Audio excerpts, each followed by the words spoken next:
Hello, MCU fans. Today we're going to take a look at the Marvel ABC shows and how they fit into the overall MCU timeline. So, in particular, I'm talking about Agent Carter, Agents of S.H.I.E.L.D, and Inhumans.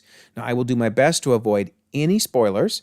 So if you've never seen these shows, I want you to watch this video. In fact, I want you to watch it because hopefully it will encourage you to watch these shows. I mean, yes, I will have to discuss some overall plot lines because you have to discuss the timeline, but I will avoid any major spoilers. And I hope that this video encourages you to check these shows out. They're a lot of fun, great to watch, and I do think several of the characters are going to be appearing in the present-day MCU before you know it, perhaps as early as Secret Invasion. All right, so let's dive right in and see what we can find out. Okay, so first of all, just a real quick shout out to everybody that helped with the research. I've said it before, but the Marvel Cinematic Universe Wiki is amazing. I mean, all of it's awesome, but particularly the timeline is such an amazing resource on everything, down to the day. I mean, it literally goes down to the day that everything happens with footnotes, so you can decide if you agree or not, but it's amazing. Check it out. There's also a Discord for the wiki. Robbie, dude, you're a rock star. You know I love you, man. And Drew, major gold star. Drew spent hours helping with this video. Thank you, thank you, thank you. Could not have done it without you, sir. All right, so similar to the Netflix Defenders timeline that I did earlier, I'm going to do a separate timeline rather than putting it all together, because when you put it all on one page with everything interwoven, it's just like spaghetti. It's so hard to follow. However, I will mention I do have on my Google Drive a Google Sheet that has everything. Every single thing. Netflix, it has ABC shows, it has the multiverse shows, the X-Men movies, you name it. It's all there. So check that out, and I'm going to talk a little bit more about it at the end of the video. So if you want to know more, just hang in there. But okay, so on the left, we're going to have the MCU movies as a frame of reference, and then on the right, we're going to have each of the seasons laid out. In fact, we're going to start with, naturally, Agent Carter, Season 1. So how do we place that in the timeline? Well, we need to briefly talk about the end of Captain America, and we have a nice date they provide in March of 1945 because they give us a newspaper. Well, dated March 5th of 1945. So thank you, Marvel. That's awesome. We know when Captain America ends. We know that the one shot for Agent Carter is 1 year later. So that places it in 1946. But when in 1946? It'd be wonderful if they gave us a date and oh, well, look at that. They did. So thank you, Marvel. March of 1946 is on one of the documents that Peggy's working on while she's there at the SSR. So now we know that the Agent Carter one-shot is in March of 1946. Awesome.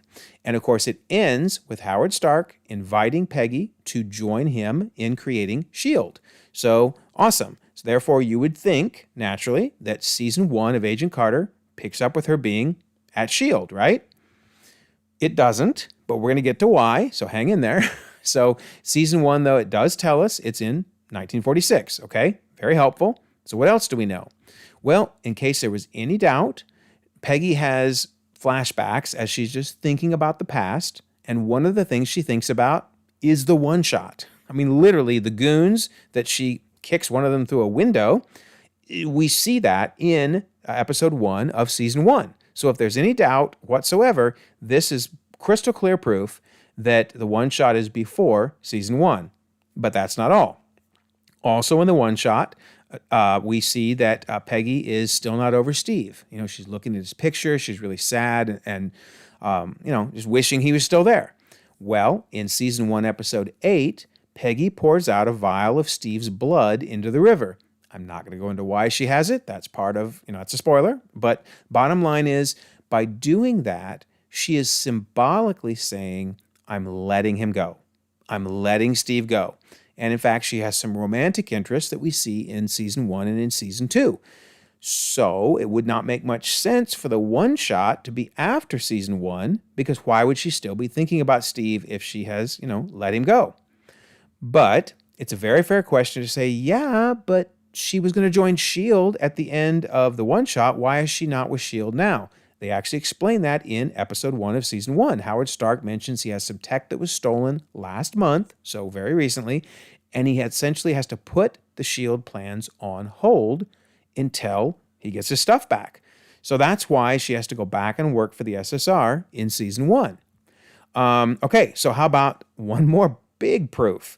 It's basically, they tell us it's in April of 1946 because she encodes a message, or she decodes a message, which has a date of April 27th, which they say is 2 days from now. So, I mean, there you go. How much more proof do we need that clearly season 1 is in April of 1946 and the one shot is in March of 1946? And then finally, the season 1 ends in May, we know, because in episode 8, it is 1 year anniversary of VE Day, which is in May, so therefore May of 1946. Then it's worth noting, at least bringing up, that there are 2 newspaper headlines in episode 1, one of which is right, one of which is not even close. So one says April 1st of 1946. Great, that works. And a later one has June 24th of 1946, both in episode 1. I guarantee you episode 1 is not 2 months long. So it's a bummer. I hate whenever there's a date, intentionally shown that isn't even close to right. But nonetheless, it's very clear that Agent Carter Season 1 is from April to May of 1946. So therefore, 1 month, starting 1 month after the Agent Carter one-shot in March of 1946. Okay, so how about Season 2? Well, they give us some very important hints in that in episode 1, they tell us it's in 1947. Awesome, great. They also tell us in episode 1 that it's the hottest day of the year. So that would imply a summer time frame. But they get even more specific way down the road. So all the way down to Agents of S.H.I.E.L.D. Season 4, Episode 6. We're going to get into that much later when we get into Agents of S.H.I.E.L.D., obviously. But it has information about this particular season. And in particular, it has a date there of July 13th. So they're pretty much telling, and see, notice in the left there, Peggy Carter, SSR. So they're letting us know, definitely, this is in July of 1947. And then they even give us another hint, a newspaper, which if you're able to read it, you got better eyes than me. So we'll do a zoom and enhance, and you can see it's July 16th of 1947. Awesome. And then they mention, by the way, that newspaper is tomorrow's date. You have to watch the show to know why they have newspapers about the future, but nonetheless, very helpful in placing it in July. So there you go. Agent Carter, Season 2, July of 1947. So that rounds out Agent Carter's 2 seasons. Such a bummer it got canceled. It was a really good show. They never really paid off a cliffhanger at the end of Season 2. But yeah, maybe one day. Who knows? Anyway, now we'll move on to Agents of S.H.I.E.L.D. And notice I'm placing Agents of S.H.I.E.L.D. after Iron Man, and you'll see why in just a second. But so Agents of S.H.I.E.L.D. Season 1. All right. So, Season 1, it's worth mentioning that Season 1 does indeed explain Agent Coulson's death in Avengers. I'm not going to go into how he lived. That's actually in a plot line of all of Season 1. Really interesting. But yes, in Avengers on the left, we see him die.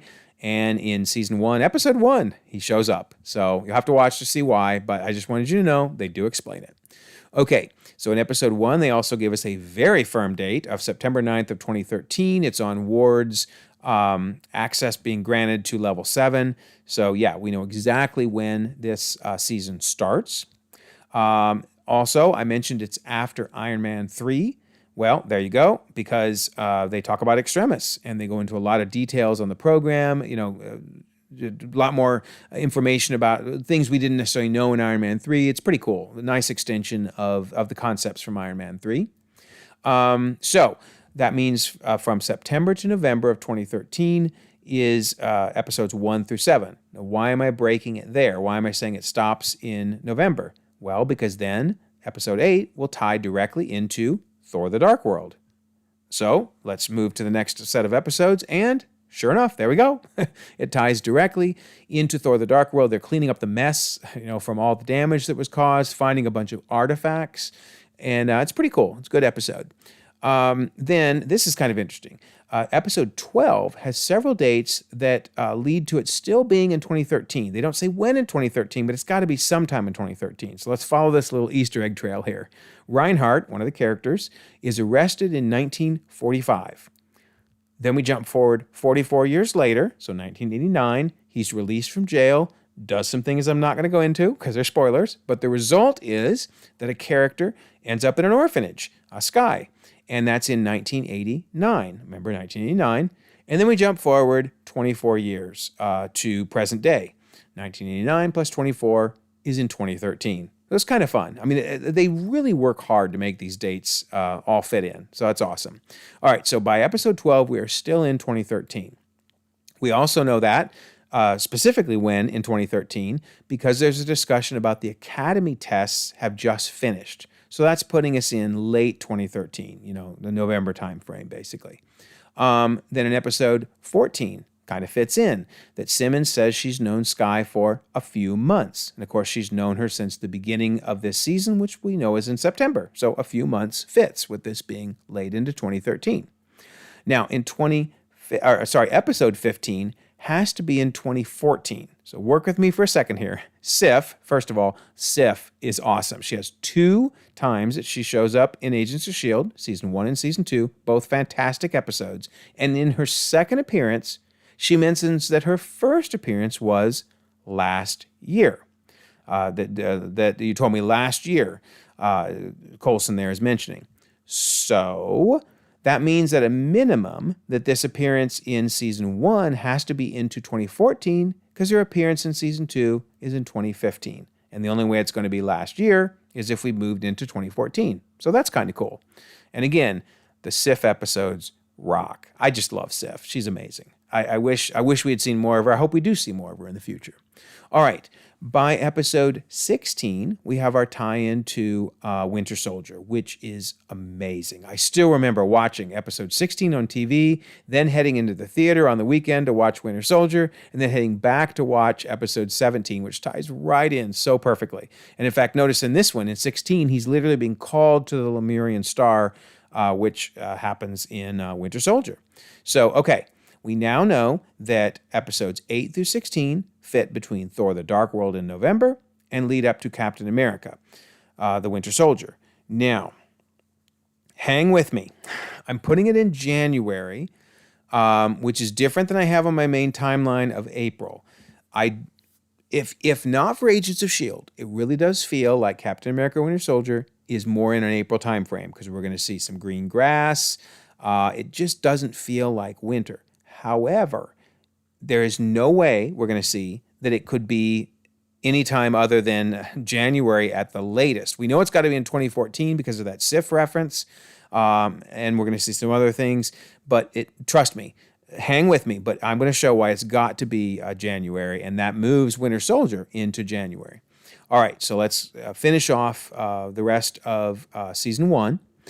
Now, Winter Soldier sure seems to be in 2014 because Nick Fury's gravestone sure looks like a little bit of a 4, a little bit of the peak of a 4 there by the roses because it ain't a 3 and it ain't a 5. I don't know why they hit it in that case. It's obviously a 4. But so we know that Winter Soldier is in 2014.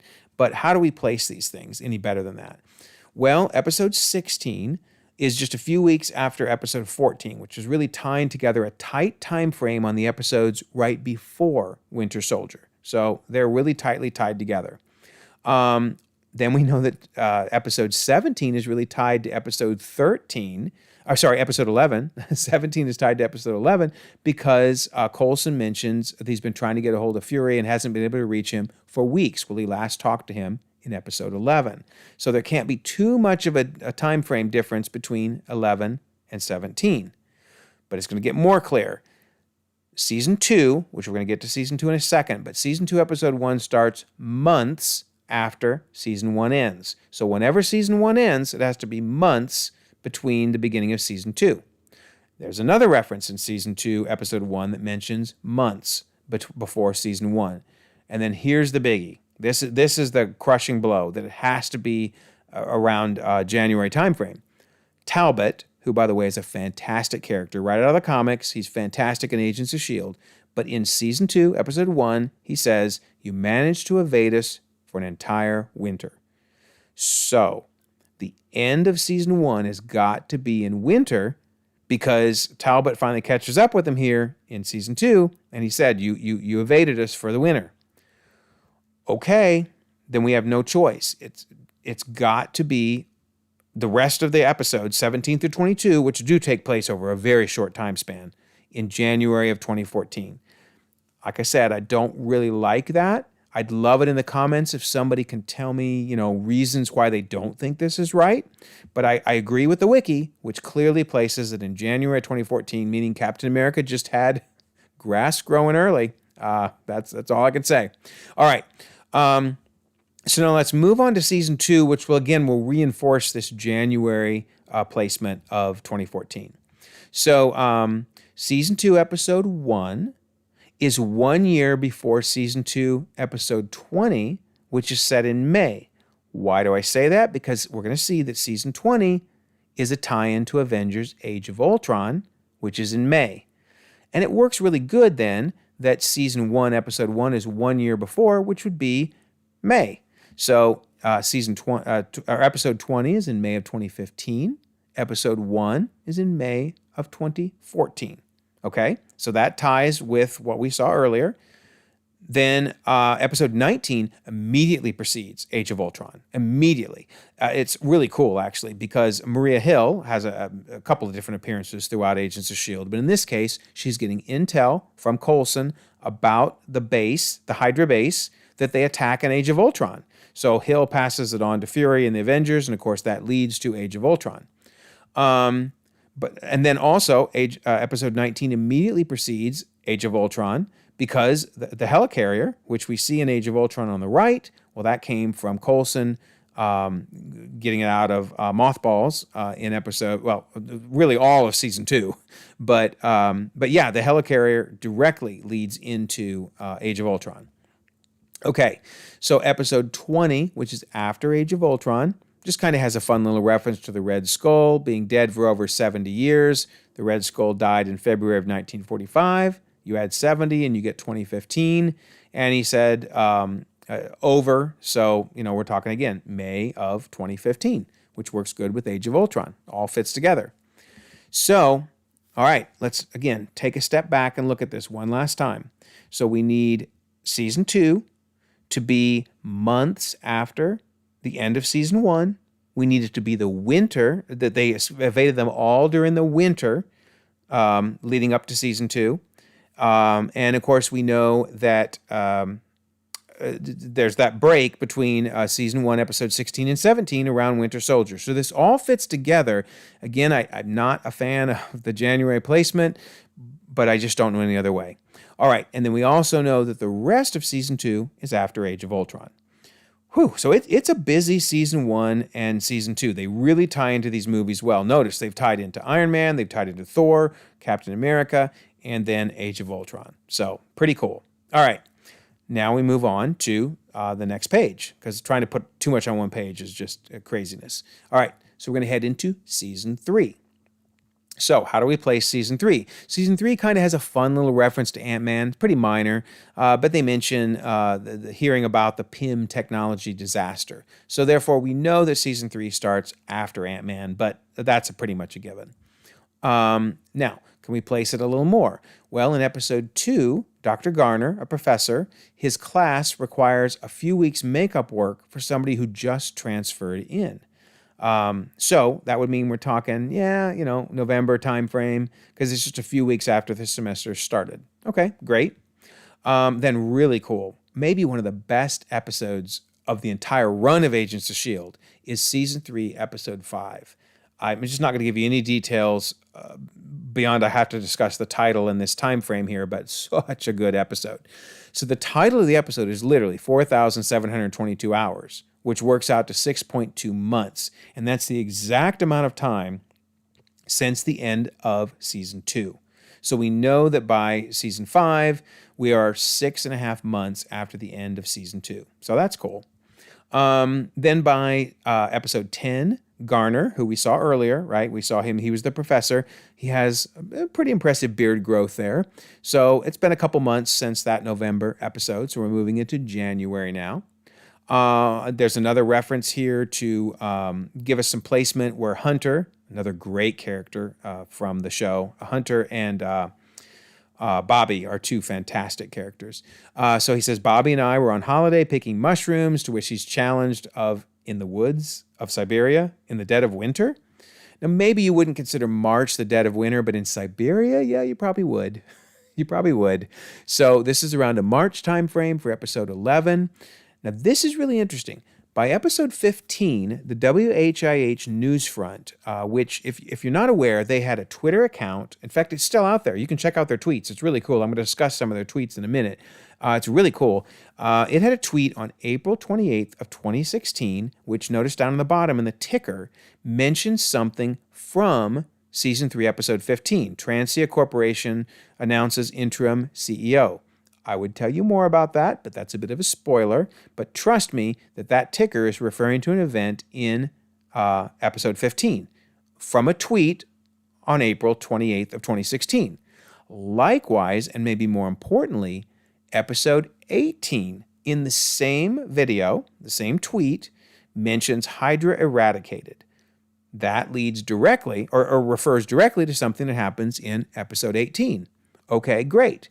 So that's telling us that at least episode 18 happened around April of 2016. And you might say, how do I know that some random tweet, though, gives me a date? Well, we can answer that. So this Twitter, in case if you want to check it out, their Twitter account is WHIH Official, still out there again. They were tweeting real time. It's really cool. They only did it for about 2 years, but man, it was awesome. And notice on the left, they're talking about July 4th fireworks, and it was tweeted on July 4th. And on the right, they're talking about Earth Day, tweeted on Earth Day, April 22nd of 2016. And in fact, the Twitter account helps us definitively place the beginning of Civil War because they talk about the Lagos scene, and it's tweeted on May 3rd of 2016. So this is just to mention that, yes, you can count on this Twitter account to be accurate and giving us real-time dates as to when things are happening. So very cool. All right. Then we know by episode 20 that it is only days after episode 19. Now you might say, why do I care about that? Well, because there's a very important crossover with Civil War that happens between episodes 19 and 20. So this draws those two episodes close in the time frame, but we know there is a time between them for Civil War. Why do I say that? Because episode 20 has a very cool tie-in to Captain America Civil War, where Talbot, who again, fantastic character, he shows up multiple times throughout this, confronts Coulson, says the Sokovia Accords are the law of the land now, and he, the president, is concerned you may have some undocumented enhanced assets working for you. So yeah, episode 20 is the tie-in to Captain America Civil War. And then just really quick, worth mentioning that the final episode, episode 22, jumps forward 6 months. So we're going to cover all this now as we look at this next season. So what do we have? We have episodes 1 through 19 are before Civil War. But remember that episode 19 and 20 are very close in time. So we're going literally right up to June. Then episodes 20 through 22 are after Captain America Civil War. And there is that jump of 6 months at the end to December of 2016. So there you go. That's that is season 3 with the break between Civil War. Okay, then we have Inhumans. I don't know whether to recommend you should watch Inhumans. I mean, I watched it just to say I watched everything, to be complete. I mean, it's not terrible, but I might consider it to be the worst thing Marvel's made. It's not good. It's just not good. Anyway, still, at least we're going to talk about where it's placed. Okay, so season 1, episode 1, Black Bolt, you might recognize him, that's the same Black Bolt from Multiverse of Madness, so that's pretty cool, is talking about the recent spread of the Terrigen through Earth. So it would seem like this is happening while the spread is going on. It's not while it's still happening, which that's important. So we're going to have to try to frame it around that, okay? So Agents of S.H.I.E.L.D. Season 2, Episode 22 is when the Terrigen outbreak starts. And we've already placed that in the timeline. It was May of 2015. Terrigen mist, by the way, gets in the ocean, gets consumed by fish, and gets inside fish oil. And at least anybody that wants to eat fish oil now has the potential to turn into an Inhuman, obviously. So the outbreak starts in May of 2015. And then in Agents of S.H.I.E.L.D. Season 3, Episode 1, Coulson kind of looks at what's the projected outbreak for this. And it looks like it's projected to end in October of 2016. So presumably between May of 2015 and October of 2016, that's the outbreak. So it's sometime in that range. Thus, you would think the Inhumans are showing up sometime in that range. All right. Also, there's a fun little reference to Civil War in episode 6, where someone confronts Crystal and says, hey, shouldn't you be on a register or something? So that would certainly tell us that by episode 6, at least, we're after June, right? Because that's when Civil War was, in June of 2016. So we're sometime after June, but before October. So they don't tell us any more than that. So if we just kind of split the difference, we'll go with August. That's not, as firm as I would love it to be, but it's the best we're going to get. So sometime in that time frame, it's going to fit in. So we'll go with August of 2016. And that's, of course, why the wiki lands on that. Okay. Then we have this really cool web series called Slingshot, which I don't think it's on Disney Plus. I can't find it, at least. If it's there, somebody tell me, because I can't find it. But I think you can still find it online. But it's just a short little clips, but it's fun to watch. To place that, we actually need to talk about season 4, because Slingshot came out after season 4 started, but actually occurs before season 4. So that's nice and confusing, huh? But you'll see, they make it very clear when it's placed. Okay, so let's start with season 4. So season 4, episode 1, Fitz watches the 2016 to 2017 Scottish League Cup final. Now that happens every year in March, although wouldn't you know it, the 2016-2017 Scottish Cup final actually didn't happen in March in that year. But this episode was released before they knew it wasn't in March. So I'm probably telling you more than you need to know. But for anybody that just follows the schedules of things, you would know that it actually isn't in March that year. But this was produced and released before the date moved. So it's pretty clear they wanted us to believe this was happening in March, because this isn't the only evidence. There's more. This one's really clear. By episode 7, Mac talks about Hope, his daughter, who died 11 years ago on 4/18/06. You can see in the card he's holding there. And tomorrow is Hope's birthday. So his ex-wife had a hard time with it. That's why she texted me. So I went to see her so she wouldn't be alone. So, you add 11 to that, and you're going to get 2017, April of 2017. So if this was in April, then that means that the March makes sense there for Fitz in episode 1. So it all fits. It all fits. Wow, that's funny. Fits. Okay, so then, now, Slingshot. Let's talk about that again. It's a flashback to several months ago. All right, that's helpful, several months ago, but what more do we know? Let's get this a little more refined. Well, we know that Mace is now the director, because Coulson was appointed director of S.H.I.E.L.D. when Fury stepped down in Winter Soldier, but then after Civil War, Mace ends up becoming the director. Okay, and we know that he's the director soon after Civil War, so that means that Slingshot would have to be after he became director, because we saw that he was the director in Slingshot. That's helpful. But then this is really helpful. Coulson basically says he spent 6 months on a plane with Mac in episode 11. Well, he got on the plane with Mac at the start of the Slingshot miniseries. So that really, really helps. So now we know that season 4, which has no breaks, has no tie-ins with any movies, goes from March to May of 2017.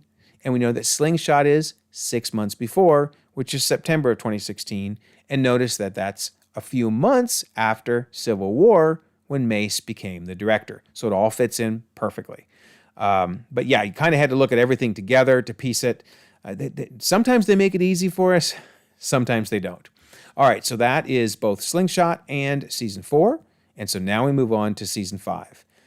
Oh man, anybody that's seen season 5 knows that this is the make or break season. If you can get through season 5 and still your head hasn't exploded with trying to track all this, you're doing great. It's fun. I'm not meaning like don't watch it. It's not enjoyable. It is. But there's time travel and wow. Okay, so some of the team, Fitz in particular, goes on one timeline, and so one time frame. So that's what we're seeing here. The rest of the team ends up in another location, which we'll get to in a second, and then Fitz eventually gets there. They don't meet up for quite a while, but he does eventually get there. So let's place these things. Okay, so let's talk about Fitz. Remember I talked about Fitz. Fitz has been held for questioning for 6 months because the team has vanished. They vanished right at the end of season 4, right at the end.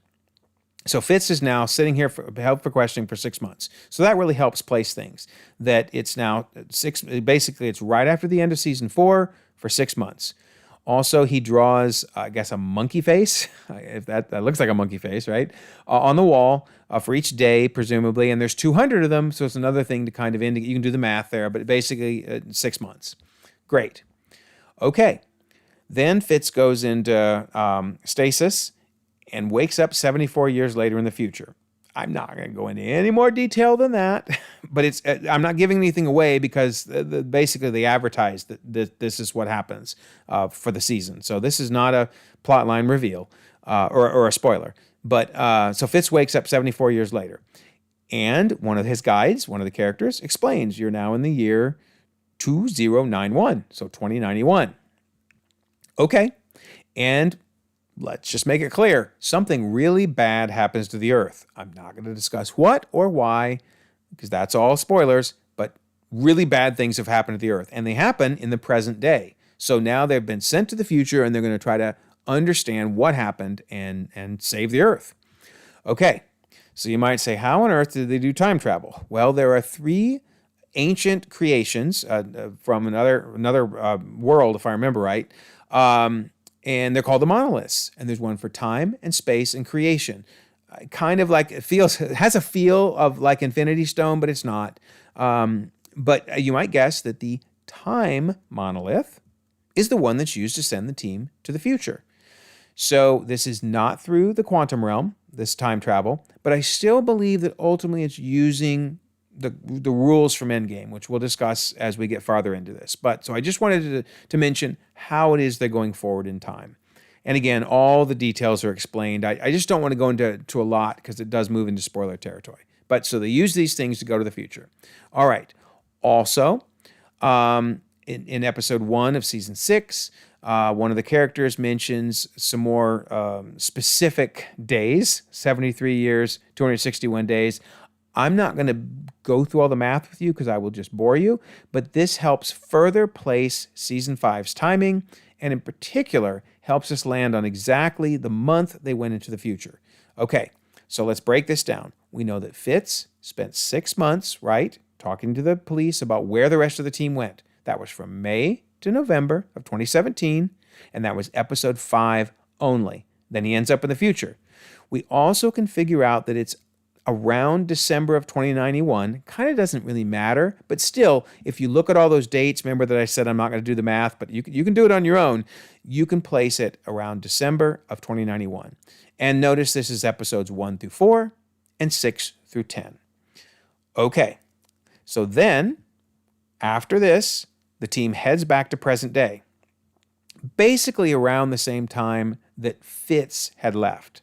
Not when they had left. They left in May of 2017 to shoot to the future. But they come back in November, December timeframe, which we're going to see.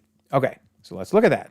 So, Season 5, Episode 11 refers to the events of Thor Ragnarok. An Asgardian was spotted in the city. So you can kind of see the ties to the movies are a lot more just a vague reference. And I'm not saying that as a negative. I love the fact that they continue to let you know where the MCU is in relation to Agents of S.H.I.E.L.D. But if you remember in the first 2 seasons, those ties were really tight. And now we move to more of these, just references. Okay, an Asgardian was spotted in the city. Works for me. All right, they get really specific here. Yo-Yo's medical monitor. By the way, Yo-Yo is an awesome character. Not going to go into all these new characters. You just have to watch to see, but I hope we see her again. She's fantastic. Anyway, Yo-Yo's medical monitor reads 12/6 of 2017. And yes, it's really blurry because it took a major zoom and enhance to get this, but there's a December date for episode 12. Also, episode 13, Coulson makes a joke implying it's close to Christmas, tidings of comfort and joy. So again, we're kind of placing this in Christmas. episodes 11 through 13 are all around the December timeframe. Now, this is what's weird. It doesn't really feel like there's a big time jump when you're watching the episodes, but there has to be, and you'll see why. Okay, so episode 16 occurs 4 years after season 1, episode 22, and I really can't go into why. Just trust me that when it says 4 years ago down there, they're referring to something that happens clearly in season 1, episode 22. Well, we already positioned that. That's in May of 2014. So we have jumped to May of 4 years, May of 2018. So, okay, great. So we know that. And then also, what's so important about May of 2018? Infinity War. So again, not a real tight tie-in, but at least a reference. They're literally talking about Thanos and his forces have begun an assault on your world. I'm not going to go into why this guy's blue. Again, you got to watch it to see. But yeah, a direct reference to Infinity War. Okay, so that means that the end of season 5, episodes 14 to 22, are in May of 2018. There's a jump, that we jump forward in time. Okay, great. Now, you might have forgotten, but I mentioned that the Earth was kind of destroyed that in the future, right? So we really need to talk about that. I'm not going to go into spoilers. I'm not going to go into why it was destroyed or how they fix it, but it's clear that they prevent it from being destroyed. So they go into the future, right? They go into the future in 2091. They learn some information. They come back to 2017, December 2017, and then eventually they fix something in May of 2018, by the way, right before Infinity War. I mean, right before. But they fix it, and that prevents this future. That's why I've moved to a dotted line, because the future no longer happens. Okay, so what just happened here? Now, I firmly believe in the endgame rules. I think they make so much sense, and so this means they can't have gone... They didn't do a Back to the Future deal here. They didn't, or it's not even Back to the Future. It's the opposite, right? They went to the future to learn something, then went back to their past to fix it. You could say, well, isn't this like Miss Marvel? No, because in Miss Marvel, it was a closed loop. Remember, in Miss Marvel, she had to go to the past to make the future happen. In this case, they went to the future to learn information to change the past so the future wouldn't happen. So I believe they created a branch on December of 2017. When they came back, they had to have created a branch because they've now gone to the past and they're going to change stuff. So they're in a branch in 2018 then. This is a new branch, which they don't destroy the Earth, obviously. But what's kind of funky is that means Infinity War is in a branch.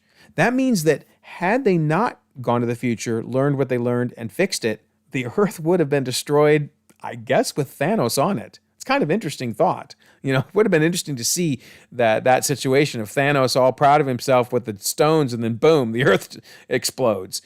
So I believe that means we're in a branch. They branched the entire MCU at that point. So I didn't really like this storyline for that reason. I mean, I enjoyed the story. I don't like time travel that gets confusing. And this to me was a little confusing. But I think this is the sanest way to view it. That said, tell me in the comments if you have a different opinion. I mean, there may be other ways to handle this. I really trust the wiki and their understanding of things, and this is also, in my mind, how it worked out. So that's what I'm going with. But hey, I'm going to get rid of all that. But hey, if you've got a different idea of how it worked, let me know. And for anybody who's never seen Agents of S.H.I.E.L.D. and now wants to watch it to tell me how you think it works, let me know. Watch it. Tell me. I would love to know if you think something different happened. But I believe they went to the future, came back, created a branch, and changed it. All right, so now we will leave season 5 and head into season 6. Well, you might notice something right off the bat. We're after Infinity War. So they acknowledge that because season 6, episode 1 jumps forward 1 year. And remember, we were in May of 2018. So we're basically in May, and actually it's a little more than a year, which they explain in the episode, but I'm not going to go into because it is a mild spoiler. But we're basically a year forward. And in fact, even in the episodes themselves, they make a comment about it being it's hard to believe it's been a year. Well, that means we're after the blip. We're post blip. So if season 5 wasn't enough to make your head hurt a little bit, this one's tough because I believe this from reading some articles. I think what happened is the writers thought, hey, we'll move forward a year. That'll get us well out of the way of anything that happens in Infinity War. Smart move. Little did they know they needed to jump 5 years, but still, I like their thought process. But nonetheless, let's just make this in universe. That means none of the agents of S.H.I.E.L.D. were blipped, which is fine. I mean, if you think about it, all the OG Avengers survived for Endgame, right? That's awfully convenient. So every Agents of S.H.I.E.L.D. conveniently wasn't blipped. And as you watch season 6, there really isn't a lot of society shown. There's just a few scenes here and there. So it very well could be during the blip. Okay, it's during the blip then. It's during the blip. In fact, look, here they solidify it even more by in episode 10. He says, I thought I learned my lesson after the Space Puff incident of 2019. And he's referring to the events of season 6, episode 3. So that means season 6 is in 2019. I mean, they are crystal clear. It is post first snap and it's in the blip. It's during the blip. Okay. So pretty much the events of season 6 all occur in a very tight time frame, mostly in just June with a little bit of July, depending on how it's interpreted, but that's how the wiki laid it out. And again, I really trust them for looking at things like the specific months things happen. Okay, it's post-blip. All right.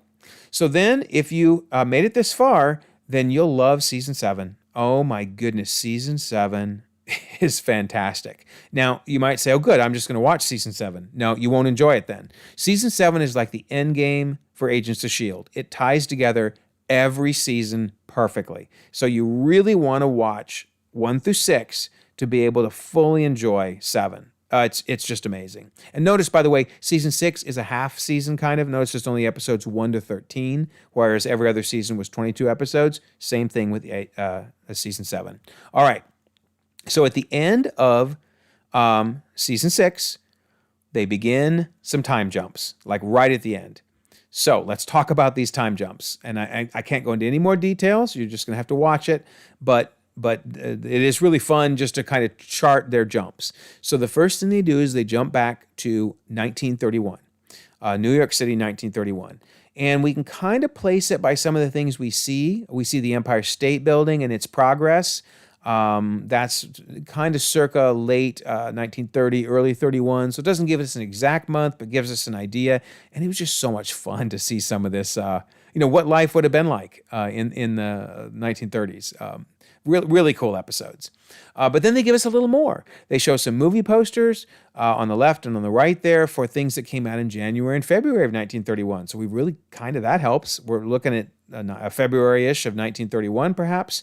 Oh, and then they really nail it. They just tell us it's February 12th of 1931. It's on a passport, so rock on. All right, so the first time jump is to 1931 of February. All right, how about time jump number 2? Well, they really help us here because they're looking at a newspaper, July 22nd of 1955. And what's kind of fun is, and this is why you actually need to watch Agent Carter and Agents of S.H.I.E.L.D., because Sousa is one of the characters from Agent Carter. And don't worry, it's not a spoiler that he dies. Everybody dies, right? They just happen to go to a point in time when he dies.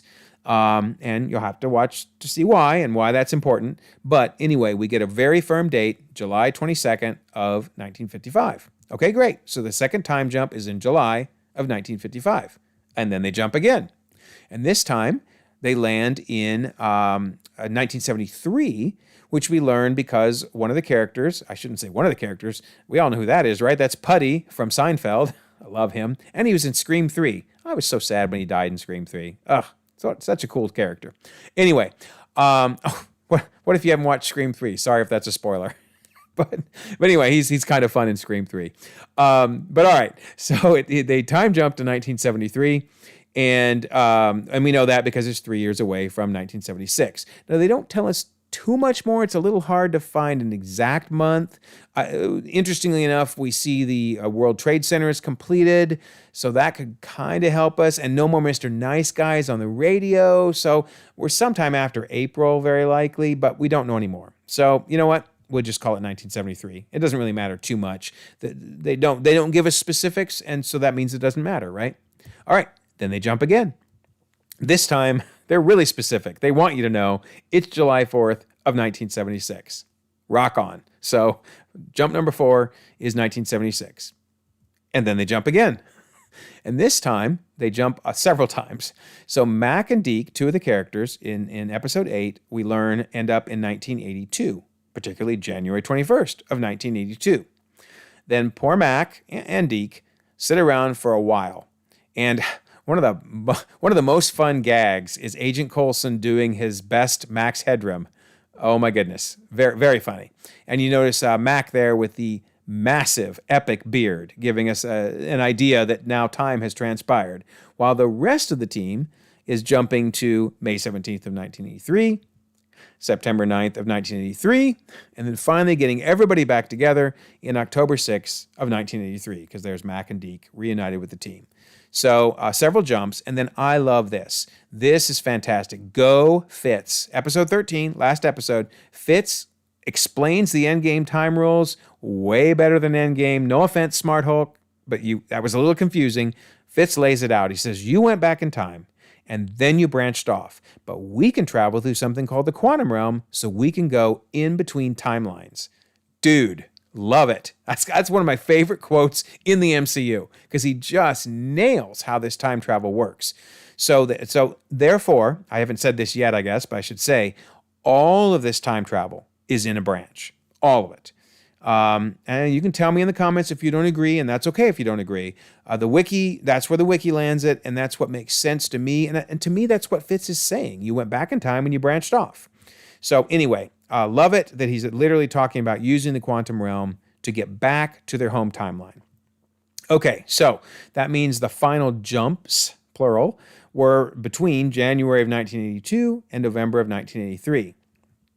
Then they finally get back to present. Now, if you remember, they originally had jumped from July of 2019. That was literally picked up right after the end of season 6. So we therefore know that they came back to July of 2019. And again, I'm not going to go into things that happened. This really wraps up the whole season, but this is when the rest of it transpires. And then there is an epilogue, which is 1 year later. So they do one more jump forward. And that would be July of 2020. Now, an interesting thing I would mention is it looks like some of them are working for S.H.I.E.L.D. So I can't help but wonder if maybe when Skye, Daisy, etc., when she shows up in Secret Invasion, if she might be working for S.H.I.E.L.D. And that's why we see her with Nick Fury. We'll see. Maybe she won't even show up in Secret Invasion, but those are the rumors. But anyway, bottom line is, without going into any more spoilers, because that was not really a spoiler, that the season ends in July of 2019, and then the very end of it in July of 2020. So wraps up before Endgame, obviously, well before Endgame, but these episodes are happening during the blip, so do with that what you will. All right, so there you go. This is the complete timeline then, and I'm going to put this out on my Google Drive. So you've got, seasons 1, or Agent Carter, seasons 1 and 2, Agents of S.H.I.E.L.D., season 1 and 2, Agents of S.H.I.E.L.D. season 3 and 4 and 5, as well as Slingshot and Inhumans, and then Agents of S.H.I.E.L.D. season 6 and season 7. Again, I highly recommend watching these, especially during these gaps where we don't have any Marvel content right now. I know a lot of people are really wanting Secret Invasion to get out, and of course we're going to get Guardians of the Galaxy and then quite a while before, and then we'll get Loki. Use these gaps to fill yourself with some of these content, especially if some of these characters show up in Secret Invasion. It'll be well worth it. Also, sorry, this probably blinded you because it's suddenly very bright. On my Google Drive, I do have this Google Sheet, as I mentioned, and this has got everything. This has all of the things that I've covered on any timeline up to this point. And as you can see, it has a release order column, a timeline order column, the type of thing that you're talking about, whether it's movie, whether it's one shot, etc., the title, the release year and month, timeline year and month, and some notes. I do break out the post-credits if they need to be watched separately. For the most part, you can watch the post-credit when you watch the movie, but in case they happen at a different point, I do break those out. You can sort by either release order or timeline order. That's really cool because some people don't like timeline order. They like release order better. Great, sort by release order. And then also you can create a filter. You have to create basically a temporary filter, but that's where you can go in and sort by what type of thing you want to see. And let's just say you only wanted to see the ABC stuff that we talked about on this video. Well, there you go. Now you got it. Now you've only got Agent Carter, Agents of S.H.I.E.L.D, and Inhumans. So again, you can sort these by release or timeline order, and again you can get exactly what you want out of it. So very cool. Hope you enjoy it and download it. If you want to make your own copy, download it and do with it as you will. You can change it to whatever you want. All right. Also, don't forget we do have a Discord for the channel, and lots of great comments out there. We're over 500 members from around the globe. There's always conversation going on, lots of fun stuff. And I will put a pinned comment with both how to join the Discord server and how to get to my Google Drive to get those timelines. And also, if you don't mind, like this video, subscribe if you haven't already. You can check out more content, and we can all continue to enjoy the ever-growing, ever-expanding Marvel Cinematic Universe.